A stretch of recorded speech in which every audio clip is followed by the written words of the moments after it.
Tak zdravím vás, priatelia, dneska si povieme niečo o pracovných knižkách. Začneme pracovnou knižkou pre DAF, Deutsche Arbeitsfront. Samozrejme v knižke bolo nejaké hesielko. V podstate ten Deutsche Arbeitsfront bol založený na to, v roku 1933 bol založený na to, aby sa vybudoval nacionálny socializmus a Tretia ríša.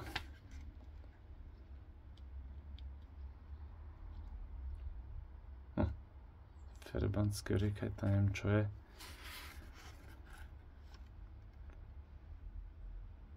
Hej, tu je nejaké, ak sa to povie, Anmeldung, akože prihlásenie. A v podstate ďalej potom máme tie známky, ktoré áno. To je napríklad počet neplnoletých detí. Takže vidíte, v tejto knižke sa udávali nejaké údaje o rodine. Z toho sa podľa mňa aj vyrátavalo nejak potom ten dôchodok. A vlastne dôležité sú potom tie známky, že ona každá známka niečo znamenala. Nebudem vám klamať, neviem úplne presne, aký bol zmysel tých známok. Teda pravdepodobne to bolo tak, že podľa tých známok sa dala vypočítať renta, teda dôchodok. No a samozrejme každá fabrika mala určité typy známok, že vidíme, že tam rôzne ročníky a rôzne šarže tých známok a farby. On to malo všetko určitý svoj zmysel. Musel by som to naozaj naštudovať poriadne, to má rok 37, no, aby som to vedel bližšie vysvetliť, možno niekedy na budúce, alebo kľudne, ak vie niekto iný, tak mi môže napísať do komentárov, budem veľmi rád, keď ušetrí môj čas. Máme niečo napísané aj vzadu. Ani nie. Dobre. Takže toto bola vlastne pracovná knižka pre DAF. Toto bola štandardná pracovná knižka, kde sa vlastne tiež uvádzali nejaké základné údaje. Hej. A kde vlastne dotyčný pracoval. Dienststelle München. No, niečo proste ten človek robil, ale skôr sa mi jedná o to, že som vám v podstate pointa tohto videa je tá, že vám chcem ukázať základné pracovné knižky, čiže toto máme DAFko, toto máme klasickú pracovnú knižku. Tieto knižky boli myslím zavedené v roku 1935 a vyrábali sa do roku myslím, že 1939 alebo 1940 vlastne prišiel tento nový model knižky. No, takže tu už je dokonca 38, takže možno nejak 37-38, že povedzme tieto knižky sa používali len nejaké 2-3 roky a potom vlastne prišiel nový model.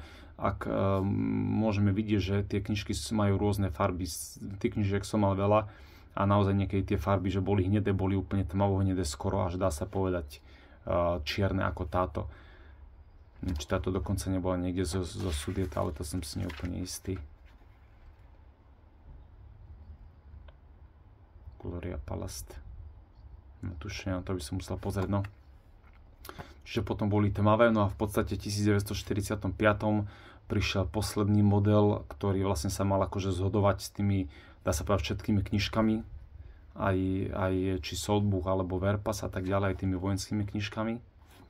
A táto bola aj dokonca, no 1945, ešte 1.4. pracoval Fleischmeister, takže u Messiara v roku 1945. Hej. Čiže to je v podstate tretí model pracovnej knižky, ktorý je aj najvzácnejší. Relatívne ťažko sa tento model knižky zháňa.